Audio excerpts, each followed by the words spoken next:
Halo Volkas, senang sekali kami akan menemani Anda selama 1 jam ke depan, tentunya dengan isu yang sedang trending di Jambi, baik isu sosial, politik, maupun ekonomi. Dan pada episode kali ini, kita akan membahas atau mengangkat isu yang lagi sangat trending di Jambi, yakni mengenai polemik vaksin. Dan yang paling menarik, kami akan menanyakan kepada anak muda Jambi apa pendapat mereka terkait polemik vaksin tersebut. Dan agar pembahasan kita tidak keluar jalur nih pemirsa, kita juga mengundang narasumber ahli untuk menanggapi tanggapan dari anak pemuda pilihan kita tentunya. Untuk pertama kalinya di layar kaca TV Anda, this is Vokalend, Youth Stand Up, Show Up, dan Speak Up.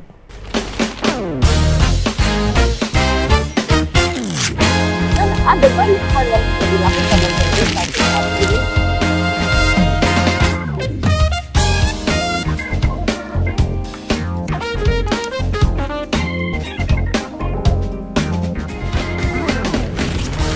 Saatnya muda untuk bersuara.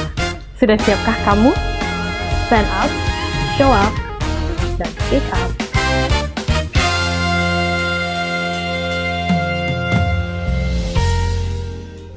Pandemi Corona telah melanda hampir di seluruh dunia dan tidak terkecuali di Indonesia. Segala macam upaya telah dilakukan oleh pemerintah dalam mengatasi pandemi Corona, namun tetap belum berhasil mengatasi pandemi tersebut. Dan salah satu upaya final yang dilakukan oleh pemerintah adalah dengan vaksinasi. Tentu dalam setiap kebijakan dan langkah yang dikeluarkan oleh pemerintah akan selalu ada polemik. Namun pertanyaannya adalah, apa sebenarnya yang membuat masyarakat enggan atau bahkan menolak untuk divaksin? Dan apakah masyarakat sebenarnya sudah paham betul mengenai vaksin ini? Untuk mengetahui adanya jadwal dan melaksanakan screening. Bismillahirrahmanirrahim. Ini merupakan ikhtiar kita. Sekalian yang kami hormati, izinkan kami menyampaikan laporan. Baik. Seperti kita ketahui bersama bahwa pemerintah telah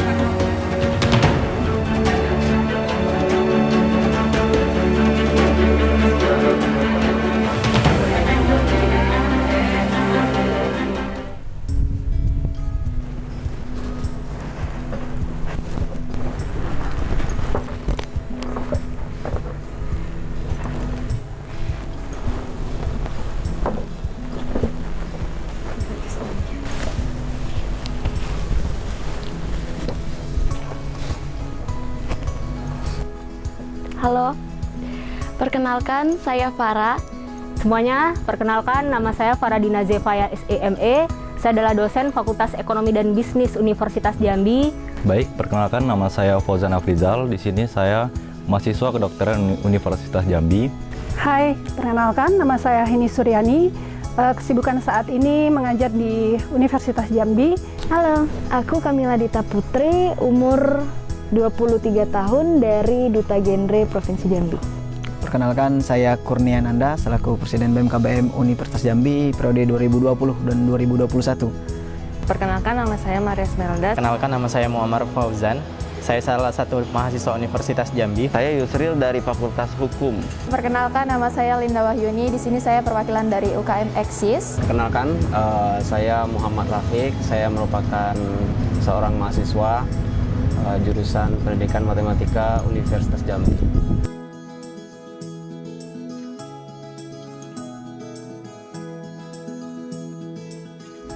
Menurut saya sendiri pribadi setuju dengan vaksin. Menurut saya dalam polemik vaksin ini, saya setuju. Saya masuk ke tim kontra. Kalau saya sih netral aja, Kak. Saya termasuk yang pro sih. Kalau untuk isu vaksinasi ini saya lebih ke netral ya Mbak ya. Pro. Kalau saya sendiri itu mendukung vaksinasi COVID-19 di Indonesia.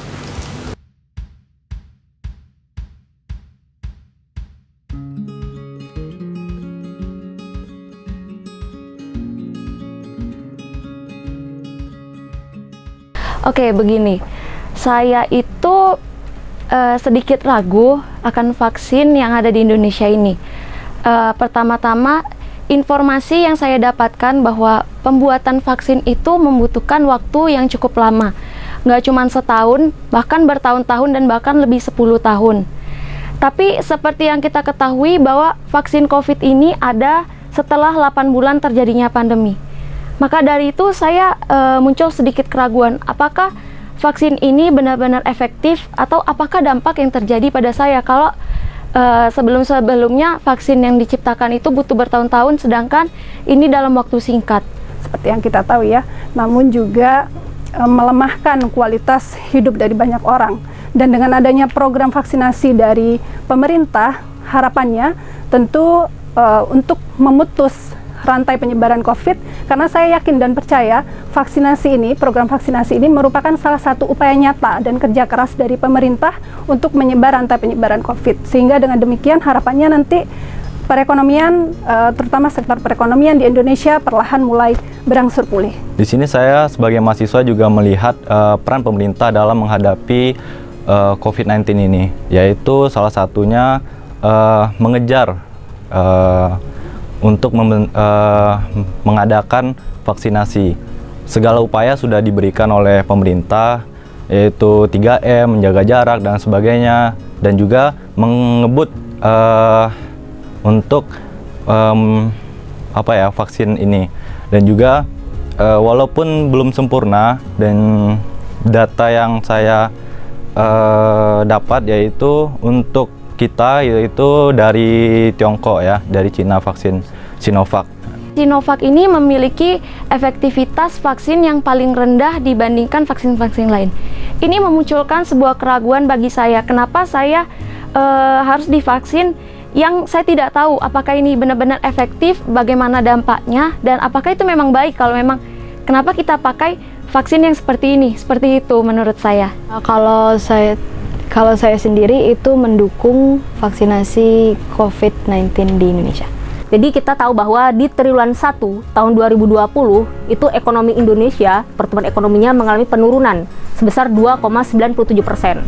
Bahkan hal tersebut terus mengalami penurunan sampai akhirnya pada triwulan 4 tahun 2020 itu ekonomi Indonesia mencapai minus 2,09%. Nah, kalau kita berkaca di Jambi nih, di provinsi tempat kita tinggal, di Jambi sendiri itu di triwulan 1 2020 pertumbuhan ekonominya 1,80%. Semakin mengalami penurunan saat mendekati akhir 2020 di triwulan 4 tahun 2020, di mana di Jambi itu pertumbuhan ekonominya 0,99%. Nah, itu tadi ada banyak faktor, ada banyak sektor ekonomi yang mengalami dampak, terutama sektor ekonomi yang berkenaan langsung, yang memiliki interaksi tinggi terhadap masyarakat. Dikarenakan adanya mobilisasi masyarakat, nah itu menyebabkan beberapa sektor mengalami guncangan. Di antaranya ada sektor pergudangan dan transportasi, kemudian ada sektor perdagangan dan jasa, konstruksi dan sebagainya. Itu mengalami pertumbuhan yang minus. Data dari Badan Statistik per Januari 2021 yang saya baca ada sekitar 3,5 juta orang di Indonesia ini yang kehilangan pekerjaan akibat pandemi COVID-19 ini.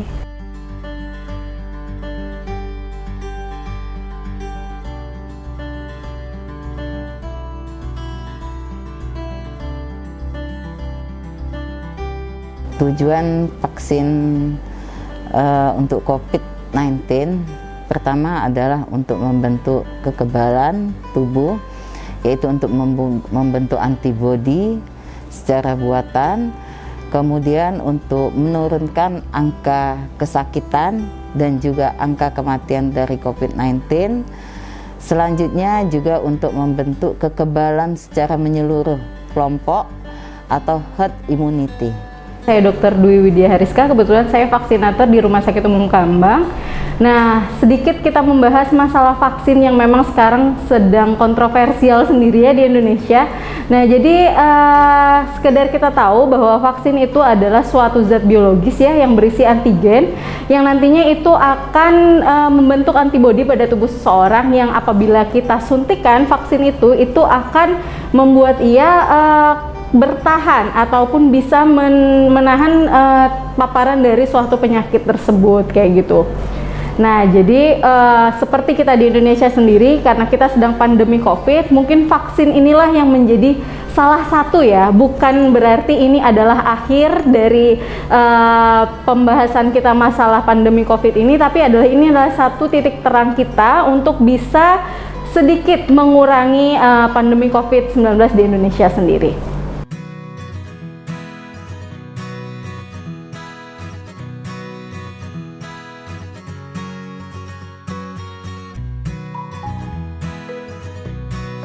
Jadi vaksin itu sendiri sebenarnya bermacam-macam nih Kak. Ada vaksin yang berasal dari virus, tapi virus itu dilemahkan atau dinonaktifkan. Ada vaksin yang berasal dari protein ataupun materi genetik dari si antigen atau penyebab virus itu sendiri, ataupun vaksin yang berasal dari vektor yang membawa virus itu sendiri, ataupun vaksin yang berasal dari protein, tapi protein yang seperti berperan di virus itu sendiri. Untuk membahas Sinovac sendiri, karena kita di Indonesia yang lagi booming ini adalah vaksin Sinovac ya. Mungkin yang baru-baru ini ada juga kayak AstraZeneca. Nah, kita harus bahas nih satu demi satu biar kita nggak bingung. Nah, untuk vaksin Sinovac sendiri, vaksin Sinovac ini berasal dari virus COVID yang dinonaktifkan atau yang dilemahkan. Bedanya apa sih vaksin Sinovac, vaksin Pfizer, vaksin Moderna, ataupun vaksin AstraZeneca? Kalau AstraZeneca sendiri itu berasal dari vektor yang berasal dari simpanse. Jadi bukan virus COVID itu sendiri yang dilemahkan, tapi dia vektor yang membawanya itu mirip, ya asalnya dari simpanse itu sendiri. Nah, sedangkan untuk Pfizer ataupun Moderna itu sendiri itu berasal dari virus tapi diambil RNA-nya atau kita bilang adalah materi genetiknya. Nah, materi genetik dari virus COVID itu sendiri. Jadi perbedaannya itu. Sebenarnya kalau kita membahas soal vaksin itu kita akan membahas masalah efikasinya. Efikasi itu apa sih? Mungkin banyak yang bingung ya. Efikasi itu adalah gimana sih tahapannya atau seberapa jauh vaksin itu bisa mengurangi angka pandemi suatu penyakit ya. Mungkin kalau yang kita tahu seperti yang sudah banyak diberitakan seperti vaksin Pfizer ataupun Moderna itu mungkin efikasinya mencapai 94 hingga 95%. Namun untuk Sinovac dan AstraZeneca sendiri mungkin kita masih bermain di angka 60 sampai 65%. Namun nanti akan kita jelaskan lebih lanjut bagaimana sih tahap ujinya sehingga dapat muncul angka seperti itu. Saatnya muda untuk bersuara. Sudah siapkah kamu? Stand up, show up, dan speak up.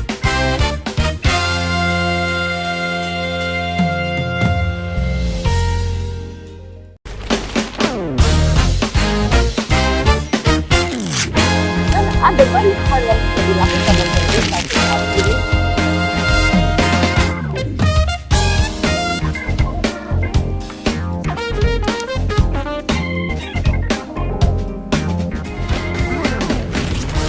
Saatnya muda untuk bersuara. Sudah siapkah kamu? Stand up, show up, dan speak up.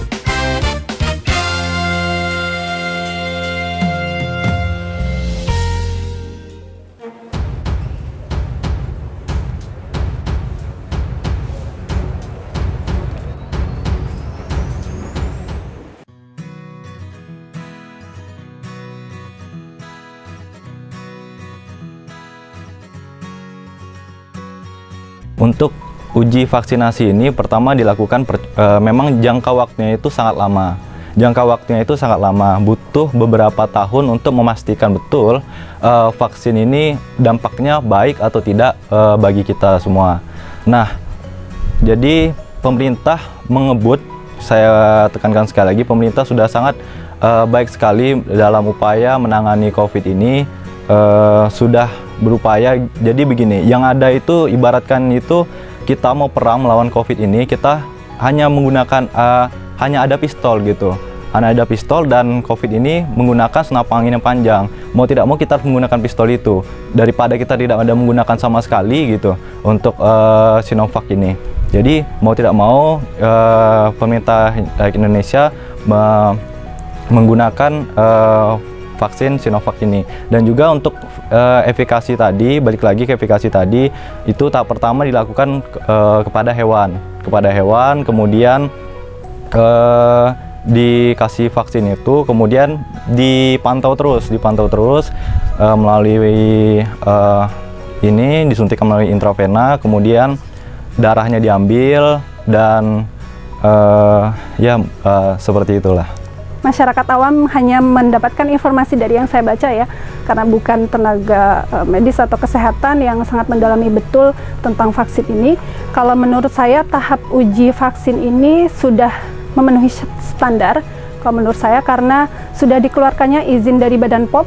Seperti yang kita tahu, Badan POM itu kan instansi yang memiliki kewenangan untuk mengontrol keamanan dari vaksin ini sebelum diedarkan, dan tentu saja sebelum mereka mengeluarkan izin edar terhadap vaksin tersebut, mereka telah melalui uji klinis ya, telah melalui uji ilmiah dengan berbagai uji ilmiah. Dari uji ilmiah itulah mereka mengevaluasi efektivitasnya, keamanannya, sehingga dimunculkanlah izin edar terhadap vaksin ini, meskipun kondisinya saat ini sebagai izin emergency use authorization ya, dalam kondisi darurat. Kalau uji vaksinnya, dari yang saya baca di CNN juga dikutip di sana, bahwa itu sudah tahap ketiga ya, sudah istilahnya itu sudah bisa distribusikan sebenarnya, tinggal kepastiannya saja mau didistribusikan atau tidak sebenarnya. Jadi menurut mekanismenya juga sudah benar gitu kan, dan juga itu dari yang saya baca ya, dan juga dari tahapan-tahapannya juga sudah layak begitu. Jadi tinggal menunggu kepastian pemerintah sih sebenarnya. Untuk standar vaksin secara global dari WHO sendiri, Mbak sudah tahu tidak sebenarnya standar vaksin itu harus seberapa sih? Saya sudah tahu. Kalau dari WHO sendiri mengeluarkan standar efikasi untuk vaksin itu sebesar 50%. 50%? Ya. Vaksin 65,3. Berarti harusnya di atas dong, Mbak? Ya betul, di atas. Makanya tadi saya berikan statement, ada vaksin lain yang lebih baik, menyentuh angka 90. Kenapa kita tidak menggunakan vaksin yang seperti itu? Kenapa kita menggunakan yang ada di angka 60%? Oke, Pfizer dan Moderna ya Mbak ya? Iya. Ya, sudah layak karena sudah ada izin edarnya dan juga sudah memenuhi kriteria yang disyaratkan oleh Organisasi Kesehatan Internasional, WHO itu sendiri. Kalau yang Mila baca ya, sebenarnya untuk vaksin yang di Indonesia ini sudah melalui tahap ketiga. Sementara kalau kita misalnya melihat secara vaksin coronavirus secara umum, ada 7 vaksin dengan mempunyai 2 cara untuk mengangkat antibodi kita. Jadi dia ada 7 vaksin, ada seperti tadi disebutkan, ada beberapa dari Pfizer, mRNA, which is Moderna, sama tadi yang sudah disebut juga vaksin Sinovac. Nah, sementara vaksin itu yang tadi aku bilang ada 2 cara dia untuk meningkatkan antibodi untuk Sinovac sendiri dan Sinopharm dan segala macamnya, ada beberapa 3 kalau nggak salah. Itu dia vaksinnya itu isinya itu COVID-19 yang sudah dimatikan ataupun inaktif. Sementara untuk mRNA sama Pfizer dan segala macamnya itu dia itu kayak menduplikasikan protein si virus COVID-19 ini. Seperti kita tahu COVID-19 itu kayak ada spike-nya. Jadi dia itu kayak umpamakan mereka itu membuat baju yang sama dengan si COVID-19 ini. Jadi bukan COVID-19, dia membuat baju yang sama dengan si COVID-19 ini, terus dimasukkan ke tubuh kita. Jadi pas nanti baju tadi yang sebenarnya masuk, kita udah ada antibodi yang kuat. Nah, masalahnya dari 7 vaksin tadi, ada beberapa emang yang tahap 3 belum selesai. Sementara, tetapi kalau vaksin Sinovac tadi, itu yang dipakai di Indonesia, itu sudah melalui tahap 3 dan di beberapa negara sudah dijadikan sebagai vaksin darurat gitu. Jadi sudah sampai tahap terakhir. Saya tekankan sekali lagi, pemerintah sudah sangat baik sekali dalam upaya menangani COVID ini. Sudah berupaya. Jadi begini, yang ada itu ibaratkan itu kita mau perang melawan COVID ini, kita hanya menggunakan hanya ada pistol gitu. Hanya ada pistol, dan COVID ini menggunakan senapan angin yang panjang. Mau tidak mau kita harus menggunakan pistol itu daripada kita tidak ada menggunakan sama sekali gitu untuk Sinovac ini. Jadi mau tidak mau pemerintah Indonesia menggunakan vaksin Sinovac ini. Dan juga untuk efikasi tadi, balik lagi ke efikasi tadi, itu tahap pertama dilakukan kepada hewan, kemudian dikasih vaksin itu, kemudian dipantau terus melalui ini disuntikan melalui intravena, kemudian darahnya diambil, dan seperti itulah.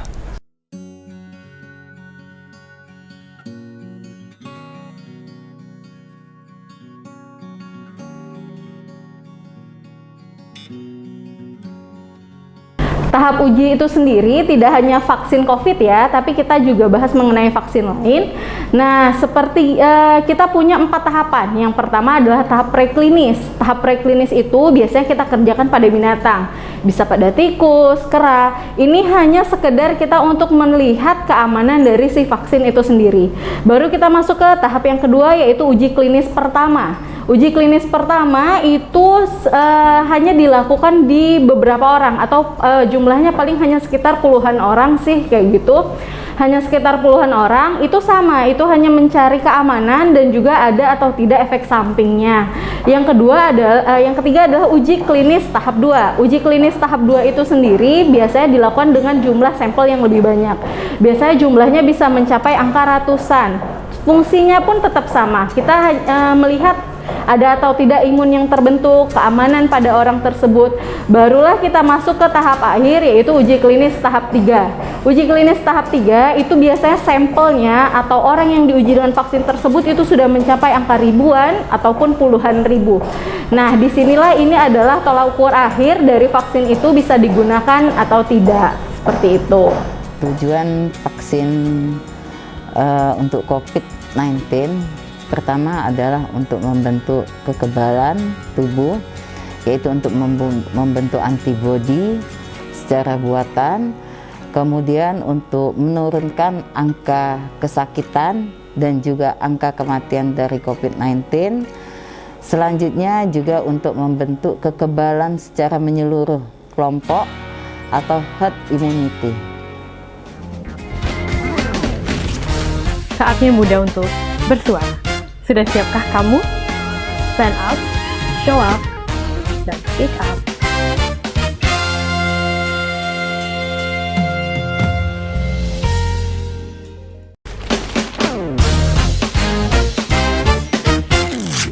Dan ada banyak hal yang bisa dilakukan oleh pemerintah saat ini.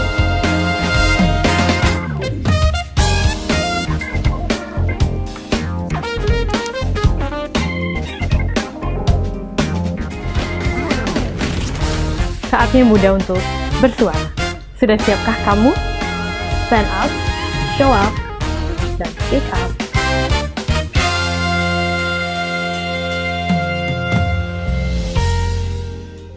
Ada banyak sekali informasi yang beredar terkait vaksin di masyarakat. Ada yang benar, dan ada yang masih harus dipertanyakan kebenarannya. Lalu Volkas, tahukah Anda mengenai hoax dan fakta terkait vaksin?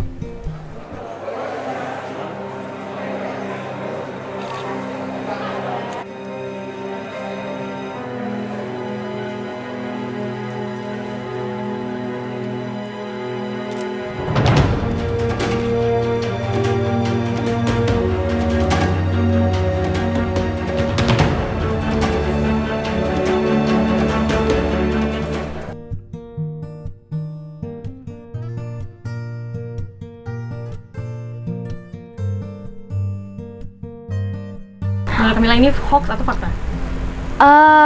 Fakta, tetapi ada asterisnya nih.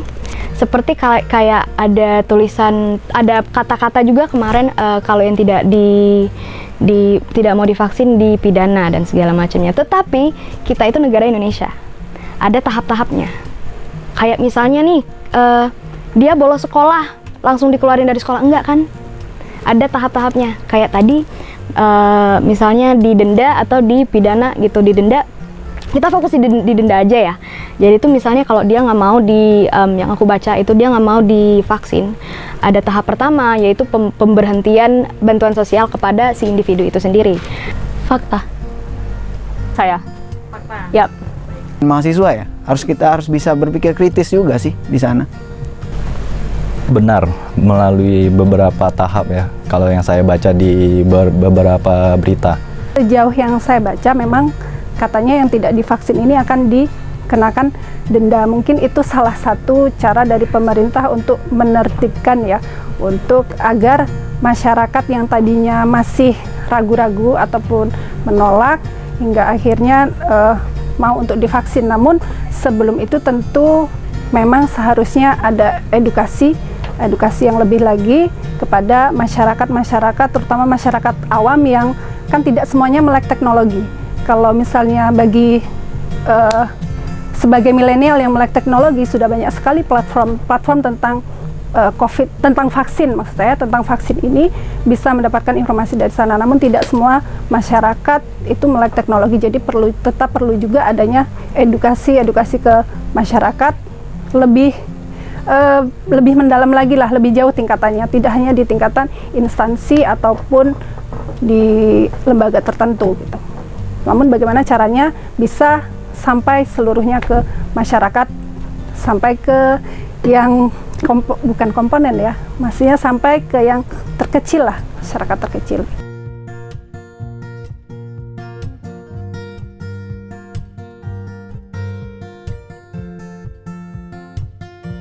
Perkenalkan, saya Setu Wahyudi, Junior Associate di Kantor Advokat dan Konsultan Hukum Efren Helmi Juni & Associate.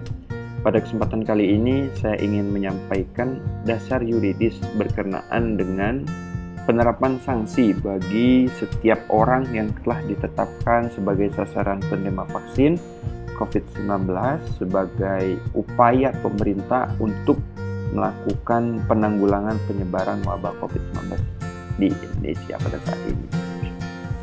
Sebetulnya secara yuridis berkenaan dengan penerapan sanksi, kemudian tata cara penyaluran atau pelaksanaan vaksinasi di Indonesia ini diatur di dalam Peraturan Presiden Nomor 14 Tahun 2021. Peraturan Presiden ini merupakan peraturan tentang perubahan atas Peraturan Presiden Nomor 99 Tahun 2020. Memang secara mendasar Peraturan Presiden ini menggarisbawahi tentang pengadaan vaksin dan pelaksanaan vaksinasi dalam rangka penanggulangan pandemi coronavirus disease 2019 atau COVID-19. Kemudian, berkaitan dengan apabila seseorang tersebut tidak mau divaksin, apakah ada sanksi yang melekat pada dirinya?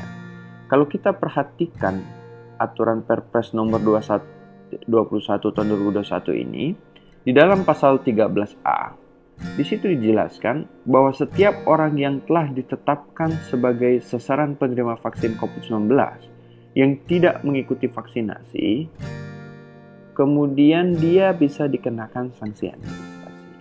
Oleh karena itu, apabila orang tidak mau melaksanakan vaksinasi, padahal dia telah ditetapkan sebagai seseorang yang masuk ke dalam kategori penerima vaksin, dia bisa dikenakan sanksi administrasi.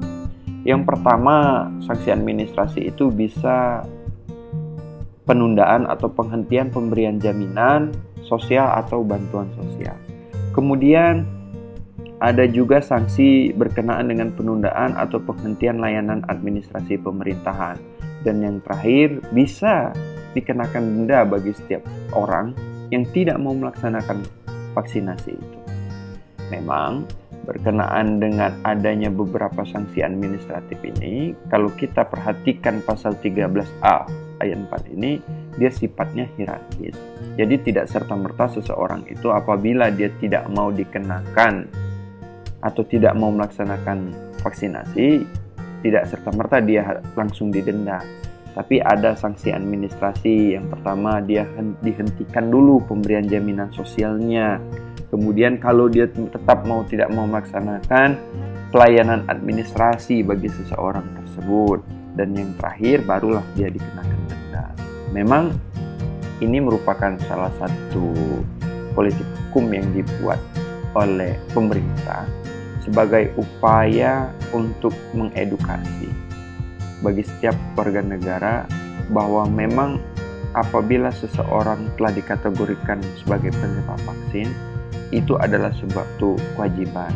Karena dengan adanya vaksinasi ini merupakan upaya atau perwujudan dari peranan negara untuk melindungi dan memberikan jaminan atas kesehatan dan perlindungan bagi seluruh warga negara Indonesia.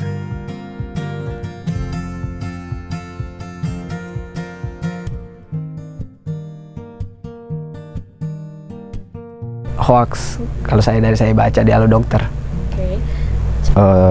Hoax. Fakta. Vaksin Sinovac ini memiliki efektivitas vaksin yang paling rendah dibandingkan vaksin-vaksin lain. Ini memunculkan sebuah keraguan bagi saya. Kenapa saya harus divaksin yang saya tidak tahu apakah ini benar-benar efektif, bagaimana dampaknya, dan apakah itu memang baik. Kalau memang, kenapa kita pakai vaksin yang seperti ini? Seperti itu menurut saya. Vaksin itu yang tadi aku bilang ada dua cara dia untuk meningkatkan antibodi. Untuk Sinovac sendiri dan Sinopharm dan segala macamnya ada beberapa, 3 kalau nggak salah, itu dia vaksinnya itu isinya itu COVID-19 yang sudah dimatikan ataupun inaktif.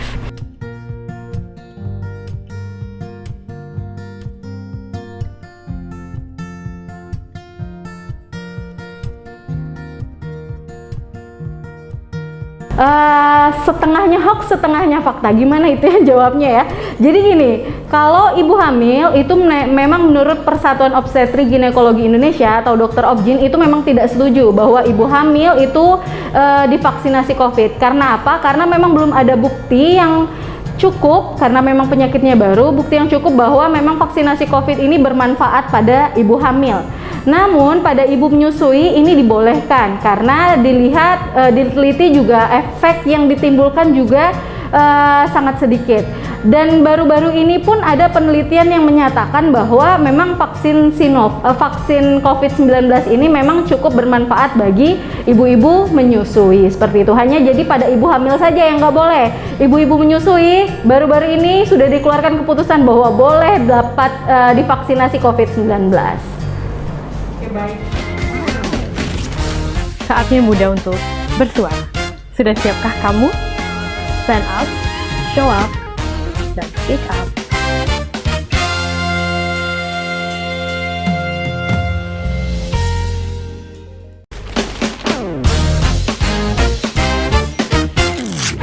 Dan ada banyak hal yang bisa dilakukan dan pemerintah saat ini.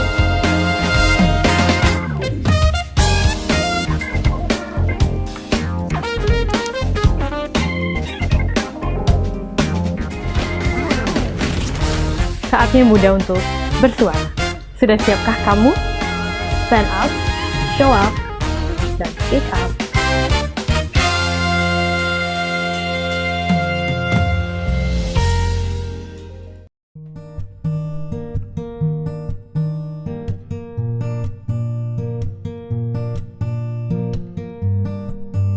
Bisa dibilang hoax, bisa dibilang fakta. Hoax bisa jadi fakta, bisa jadi mitos sih. Itu bisa dibilang hoax, bisa dibilang fakta. Kenapa? Karena tergantung lagi kepada sistem imun di dalam tubuh kita, kekebalan tubuh kita. Ada beberapa berita saya baca juga, tidak sepenuhnya vaksinasi itu, oh berarti saya udah divaksin nih, saya bebas buka masker, buka ini, malah nantangin gitu kan, mana COVID-19 ini gitu kan, bukan seperti itu juga. Tapi kita, yaitu vaksin itu perlu kita ingat sekali lagi, yaitu adalah virus. Di dalamnya kita menyuntikkan virus ke tubuh kita, cuman virus itu dilemahkan. Jadi ada virus itu di dalam tubuh kita, tapi biar antibodi kita ini membiasakan virus itu gitu. Mungkin aku setuju ya dengan apa perkataan Bang Fauzan tadi. Seperti beliau bilang, bisa jadi fakta, bisa jadi mitos sih sebenarnya. Jadi tuh kalau misalnya kita udah divaksin nih, tidak menutup kemungkinan kita dapat terjangkit si virus COVID-19 ini. Kenapa? Karena yang disuntikan itu untuk meningkatkan antibodi, bukan artinya kita kebal, tetapi kita meningkatkan kekebalan tubuh. Bukan artinya kita kebal. Tetapi di satu sisi kalau misalnya kita udah kena nih, yang harusnya kita akut, mungkin kita bisa jadi OTG, di mana kita tidak tahu kalau kita terjangkit si virus ini. Jadi kelihatannya dari persepsi individu sendiri dia kebal gitu. Dari vaksin. Bawahi ya, vaksin ini bukan membuat kita tidak kena corona, tapi hanya meningkatkan imun kita. Benar, seakan kayak kamu mengunci pintu tiap malam supaya tidak maling. Bukan artinya kamu tidak akan dipaling. Ya. Benar kan? Ya. Benar jika kita tetap menerapkan protokol kesehatan ya. Jadi jangan menganggap kalau sudah vaksin, wah aku udah pasti kebal nih sama COVID. Nggak kayak gitu juga ya. Karena tadi di awal kita udah bahas efikasi Sinovac itu sendiri, vaksin yang kita gunakan sekarang di Indonesia itu hanya 65,3%. Berarti kalau dikatakan sebagai ikhtiar, ya benar. Tapi kalau ini dinyatakan sebagai kalau kita sudah divaksin, kita akan bebas COVID, itu juga belum tentu ya. Karena kalau kita tetap setelah vaksin, kita juga tidak menggunakan masker, tidak cuci tangan, itu ya sama aja bohong ya. Jadi vaksinasi ini sendiri hanya salah satu usaha dari sekian banyak usaha kita untuk menuntaskan pandemi COVID-19 ini. Saatnya muda untuk bersuara. Sudah siapkah kamu? Stand up, show up, dan speak up.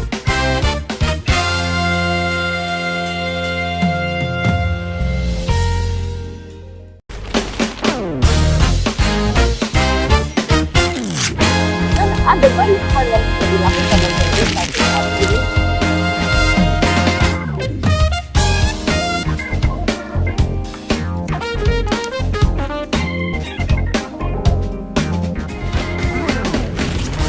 Saatnya muda untuk bersuara. Sudah siapkah kamu? Stand up, show up, dan speak up.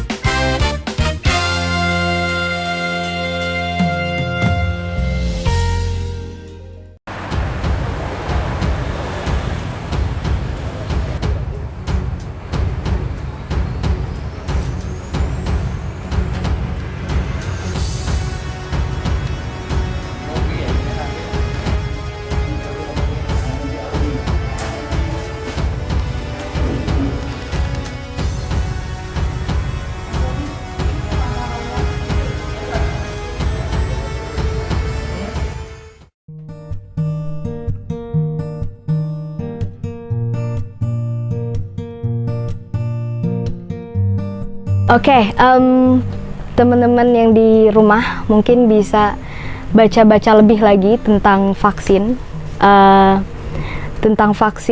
coronavirus ini, dan kenapa sebenarnya kita itu dihimbau untuk disuntik si vaksin ini. Tetapi kalau misalnya ya nggak mau divaksin, pikir lagi. Edukasi terus, jangan ditelan mentah-mentah. Kita juga sebagai milenial atau Gen Z, kita harusnya lebih pintar. Melihat secara smart ya, melihat secara keseluruhan dampak yang telah timbul, yaitu sangat minim sekali dampak negatif yang ditimbulkan oleh vaksinasi ini, dan juga mengajak semuanya untuk tidak menolak jika di kemudian hari dilakukan vaksinasi kepada masyarakat. Kita kan selalu berinteraksi dengan masyarakat, kita ketemu teman, kita ketemu dengan keluarga kita, kan kita nggak tahu apakah kita OTG atau tidak. Nah, jadi salah satu cara aman adalah vaksinasi. Kurangnya sosialisasi tadi, ya kan? Kita kurang tahu apa itu gitu. Akibat tadi kurangnya ketidakpercayaan tadi, akibat kurang informasi, kita lebih percaya omongan yang tidak berdasar, sehingga gagalnya keyakinan publik untuk melakukan vaksinasi menyebabkan keraguan dari masyarakatnya sendiri. Seperti itu. Saya sudah 2 kali divaksin. Saya punya penyakit hipertensi dan punya penyakit asma. Waktu divaksin, insya Allah aman, tidak ada rasa ngantuk, pegal, dan lain-lain. Saya biasa, begitu setelah divaksin saya kerja. Dan begitu 14 hari kemudian saya divaksin lagi, tentunya saya juga tetap memonitor tensi saya dan saya tidak dalam keadaan sesak. Saya divaksin, insya Allah sampai sekarang saya aman. Sekarang ini kan sudah pada nakes, kemudian pada pemerintah dan perangkatnya, dan juga di sini tinggal giliran kita lagi. Nah, linding pertama, keduanya sudah dilakukan vaksin, tinggal kitanya lagi. Kalau kita enggak, kalau kita aja udah buruk gitu, nanti kedepannya gimana? Terus juga apakah tidak kasihan dengan nakes-nakes yang sudah yang sudah berusaha selama ini? Kita ya saling membantu gitu, kita membantu mereka, mereka membantu kita dengan cara melakukan vaksinasi. Tetapi jangan lupa, kalaupun sudah divaksinasi, tetap melakukan protokol kesehatan. Sebagaimana kayak ini nih, saya sekarang lagi di studio sendirian, saya membuka masker, tapi karena tidak ada orang tidak ada orang di jangkauan 2 meter saya. Tapi kalau misalnya dekat banget tuh ke situ, saya harus pakai masker. Jadi tetap terapkan protokol kesehatan walaupun sudah divaksin. Teman-teman Paskes yang ada di Kota Jambi ini sudah melakukan vaksinasi. Pertama, kita sudah melaksanakan vaksinasi tahap 1 untuk nakes. Yang nakes sendiri dengan sasaran 9.992 orang sasaran nakes, dan alhamdulillah sekarang sudah selesai dengan single dose. Itu sudah lebih dari 100% target kita. Kemudian sekarang masuk ke tahap 2. Mulai 1 Maret itu masuk tahap kedua. Jadi untuk pelayanan publik dan lansia juga menggunakan vaksin Sinovac yang produksi Bio Farma. Untuk tahap 2 pelayanan publik ini kita mempunyai sasaran sesuai dengan data dari Kemenkes, yaitu untuk pelayanan publik itu 40.527 dosis atau orang. Kemudian untuk lansia itu 54.220 orang atau dosis.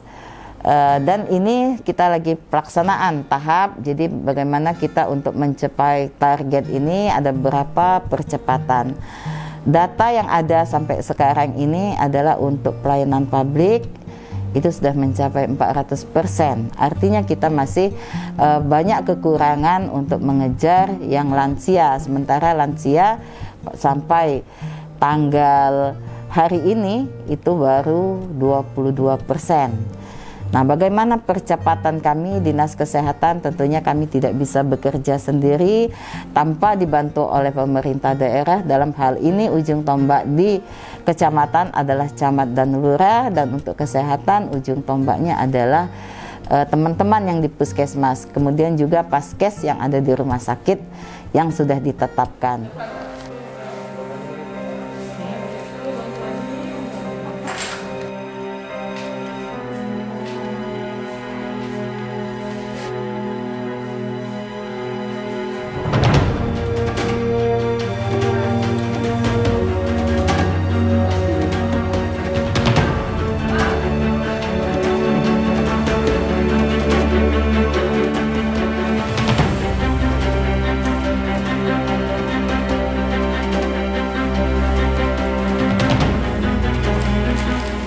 Setiap kebijakan atau langkah yang dikeluarkan oleh pemerintah tentunya akan selalu ada pro dan kontra.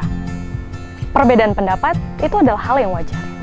Namun yang patut untuk selalu diingat, terutama kita sebagai anak muda Volkas, selalu menjadi anak muda yang cerdas dan bijak dalam mengambil sebuah keputusan. Apalagi kita sering sekali mendapatkan informasi yang kita tidak pernah tahu apakah informasi tersebut benar atau tidak. Jangan sampai kita mempercayai atau bahkan menyebarluaskan informasi yang ternyata tidak benar. Tak terasa sudah 1 jam kami menemani Volkas di rumah. Saya Hilda Mesria Fadila, mewakilkan kru yang bertugas pamit undur diri. Dan jangan lupa Volkas, selalu saksikan Vokalen setiap hari Kamis jam 8 malam di JEK TV. Inspirasi kita. Sampai jumpa Volkas.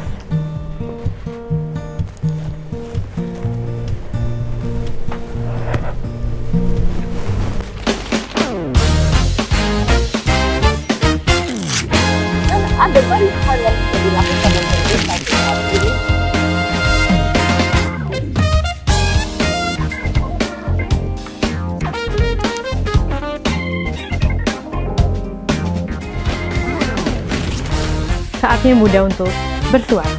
Sudah siapkah kamu? Stand up, show up, dan speak up.